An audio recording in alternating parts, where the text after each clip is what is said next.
সারাটা দিন রোজা রেখে আপনি কি কি আমল করবেন এই বিষয়টা কিন্তু আমাদের খুব বেশি জানা প্রয়োজন। অনেক মা বোনেরা, অনেক ভাইয়েরা আমাদের কাছে প্রশ্ন করে, হুজুর আমি সারাদিন রোজা রেখে কোন কোন আমলগুলো করব। এই বিষয়টা আপনি রোজা যদি রাখেন, এই বিষয়ে আমরা তিরমিজি শরীফের 682 নম্বর হাদিস শরীফে এসেছে, রাসূলুল্লাহ সাল্লাল্লাহু আলাইহি সাল্লাম বলেছেন, আল্লাহ পাক রব্বুল আলামিন শয়তানকে কিন্তু বন্দী করে দেন এবং জান্নাতের দরজা খুলে দেন, জাহান্নামের দরজাটা বন্ধ করে দেন। সুবহানাল্লাহ সুবহানাল্লাহ। তাহলে এটার কি রোজার যে কি ফজিলত, রমজান মাসের যে কি ফজিলত, সুবহানাল্লাহ সুবহানাল্লাহ। এবং রাসূল সাল্লাল্লাহু আলাইহি সাল্লাম কিন্তু অন্য একটা হাদিসে বলেছেন, যে ব্যক্তি রমজান মাস পেল তার গুনাহ ক্ষমা করাতে পারলো না, তার জন্য অভিশাপ হয়ে যাক, সে ধ্বংস হয়ে যাক, নাউজুবিল্লাহ। তাহলে এই রমজান মাস গুনাহ মাফের মাস, নাজাতের মাস, মুক্তির মাস, রহমতের মাস। এই রমজান মাসে দিনের বেলায় আপনি, দিন এবং রাতের বেলায় আপনি যে আমল করবেন, সারাটা দিন আপনি একনিষ্ঠভাবে একদম আল্লাহর জন্য রোজা রাখবেন। এটা হলো প্রথম কাজ। কারণ আল্লাহ পাক রব্বুল আলামিন এই রোজাকে ফরজ করে দিয়েছেন। একদম ফজর থেকে নিয়ে, সুবহে সাদেক থেকে নিয়ে সূর্যাস্ত পর্যন্ত কোনো খাবার দাবার, পানাহার, স্ত্রী সম্ভোগ সব কিছু থেকে আপনাকে টোটালি বাদ দিয়ে একমাত্র আল্লাহর জন্য ক্ষুধার্ত থাকতে হবে। 2 নম্বর কাজ হচ্ছে, যারা মহিলা আছেন তারা ঘরে নামাজ আদায় করে নেবেন সঠিক টাইমে, যারা পুরুষ আছেন তারা জামাতে পড়ার চেষ্টা করে নেবেন। 3 নম্বর, আপনি তারাবির নামাজ অবশ্যই পড়বেন। রোজার সাথে তারাবির নামাজটা একটু জরুরি। রোজা এবং তারাবি অঙ্গাঙ্গিভাবে জড়িত।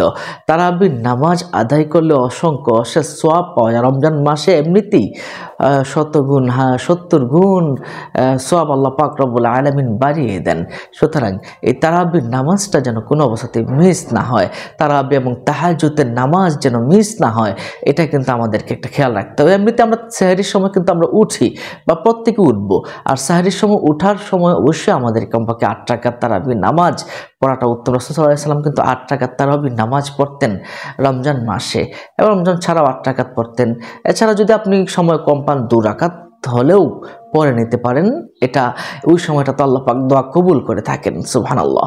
এরপর আপনি সারাটা দিন আল্লাহ পাক রব্বুল আলামিন, আপনি সারাদিন কি করবেন? প্রথম যে কাজটা, এটা কোরআন থেকে তেলাওয়াত করবেন। শাহরু রমাদানাল্লাযী উনজিলা ফীহিল কোরআন। আল্লাহ সুবহানাহু ওয়া তাআলা এই রমজান মাসে কোরআন নাজিল করেছেন।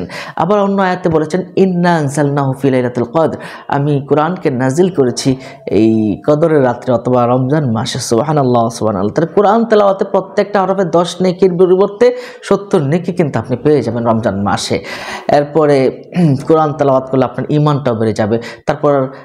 তারপরে যে আমলটা আপনি করবেন, বেশি করে দান সদকা করবেন। দান সদকা, একবার দান সদকা করলে আপনার অনেক বেশি, 1 টাকার বিনিময়ে 70 টাকা আপনার দান সৎকার হয়ে যাবে, পুরস্কার আপনি পেয়ে যাবেন। সুবহানাল্লাহ সুবহানাল্লাহ।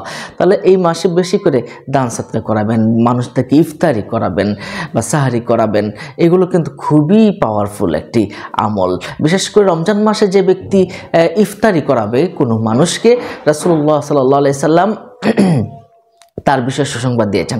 ইফতারি করানো একটা মানুষকে অনেক অনেক সওয়াবের কাজ। এখন সাহাবী বললেন, ইয়া রাসূলুল্লাহ, আমার তো সামর্থ্য না, আমি কি করে ইফতারির এই সবটা নিতে পারি? তখন রাসূল সাল্লাল্লাহু আলাইহি ওয়াসাল্লাম বললেন, তুমি 1 গ্লাস পানি পান করি হলেও, এবং তুমি একটু দুধ পান করি হলো, অথবা একটা খেজুর পান করি হলো, তুমি সেই সওয়াবের ভাগীদার তুমি কিন্তু হতে পারো। সম্মানিত দর্শক শ্রোতা, এরপরে আমরা ফিতরা বা যাকাত আদায় করতে হবে। এই রমজান মাসকে কেন্দ্র করে প্রতি বছর যদি আমরা যাকাত এবং ফিতরাটা আদায় করে নিই, তাহলে অবশ্যই আমাদের মালটা পবিত্র হয়ে যাবে ইনশাআল্লাহ। এরপরে সারাটা দিন জিকির, আজকার, তওবা, ইস্তেগফারের ভিতরে কাটিয়ে দিবেন। বিশেষ করে আপনি তওবা, আস্তাগফিরুল্লাহ এই আমলটা করবেন। এছাড়াও লা ইলাহা ইল্লাল্লাহ আফদালুজ জিকির, এটা সর্বোত্তম জিকির, এটা করবেন। কারণ আল্লাহ পাক রব্বুল আলামিন এই মাসে কিন্তু রহমত, বরকত, মাগফিরাত নাজিল করতে থাকেন। নিজেদের জন্য 2টি আমল করবেন। একটা হলো আল্লাহর কাছ থেকে জান্নাত চেয়ে নেওয়া, আর একটা জাহান্নাম থেকে মুক্তি পাওয়া। আল্লাহুম্মা ইন্নী নাসআলুকাল জান্নাতা ওয়া নাউযু বিকা মিনান নার। এভাবে আল্লাহ পাকের কাছে চেয়ে নেবেন। প্রিয় সম্মানিত দর্শক শ্রোতা, তাহলে এই আমলগুলো যদি আপনি কন্টিনিউ করতে পারেন, নিশ্চয়ই আল্লাহ পাক রব্বুল আলামিন আপনার রোজার মাঝে ইনশাআল্লাহ আল্লাহ পাক রব্বুল আলামিন আপনাকে অনেক অসংখ্য সওয়াব এবং দান করবেন ইনশাআল্লাহ। আমরা মনে করি আল্লাহ পাক আপনাকে, আমাকে, সবাইকে ভালো রাখুন। আসসালামু আলাইকুম।